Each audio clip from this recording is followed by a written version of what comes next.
Kawasaki Heavy Industries et Blade Robots ont annoncé un partenariat stratégique pour automatiser l'entretien des bords d'attaque des pales d'éoliennes. C'est l'une des tâches les plus dangereuses et cruciales du secteur.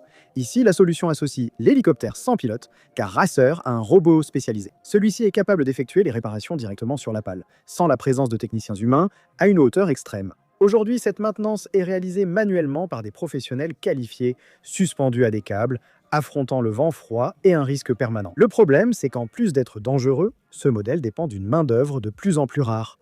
L'énergie éolienne mondiale a déjà dépassé 1 TW de capacité installée. Chaque turbine doit être entretenue régulièrement pour préserver son efficacité et éviter les pertes de production. Le bord d'attaque de ces pales est particulièrement vulnérable à l'usure causée par la pluie, la poussière, le sel et la glace.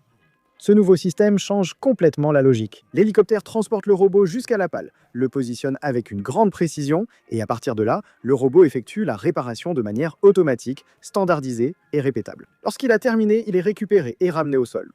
La technologie a déjà été testée dans un parc éolien au Danemark avec le soutien de Vestas dans des conditions de vent fort. C'est justement le type de situation où les humains ne devraient pas travailler. Le système a démontré stabilité, précision et capacité d'opération, même dans ces environnements hostiles.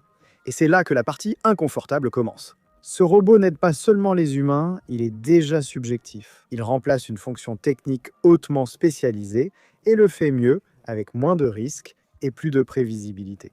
Lorsque des tâches dangereuses ne justifient plus la présence humaine, la question n'est plus de savoir si l'automatisation viendra. Elle viendra, oui, et devient plutôt combien de professions techniques survivront intactes à cette nouvelle révolution. On peut le dire ainsi.